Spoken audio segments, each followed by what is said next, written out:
నమస్కారం. మీరు చూస్తున్నది టౌన్ టాక్. ఇప్పుడు ముఖ్యమైన వార్త. అమెరికా ఛార్జీషీట్పై స్పందించిన ఆంధ్రప్రదేశ్ ముఖ్యమంత్రి నారా చంద్రబాబు నాయుడు శుక్రవారం ప్రకటన చేశారు. ఇప్పుడు చంద్రబాబు నాయుడు ఏమన్నారో చూద్దాం.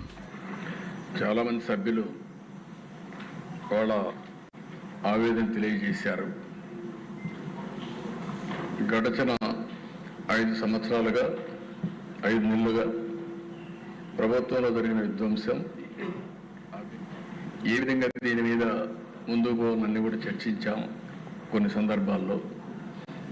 అదే సమయంలో ప్రజా సమస్యల మీద మాట్లాడకపోతే మనకిచ్చిన మ్యాండేట్, ప్రజలు ఎంత ఆశ పెట్టుకున్నారో వాళ్ళ సమస్యలు కూడా పరిష్కారం చేసుకుంటూ ముందుకు పోవాల్సిన అవసరం ఉంది. ఇప్పుడు ఏ విషయమైతే ఈరోజు వచ్చిన విషయం, ఆంధ్రప్రదేశ్ ప్రతిష్ట, బ్రాండ్ కూడా దెబ్బతినే విధంగా ప్రవర్తించారు.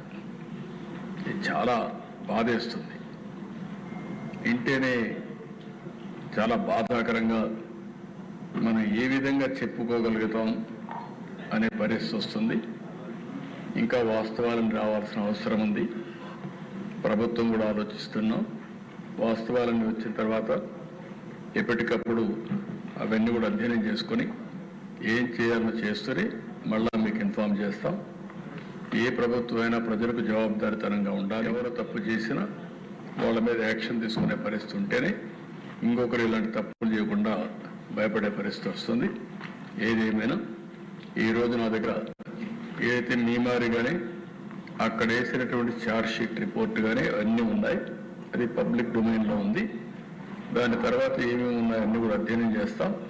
అధ్యయనం చేసి ఏం చేయాలనో మళ్ళీ మీ అందరి దగ్గరికి ఏం చేయాలో చేస్తూనే మీకు ఎప్పటికప్పుడు సమాచారం ఇస్తామని చెప్పి తెలియజేసుకుంటూ ఈరోజు రెగ్యులర్ బిజినెస్ పోదామని చెప్పి విజ్ఞప్తి చేస్తున్నాను. ధన్యవాదాలు.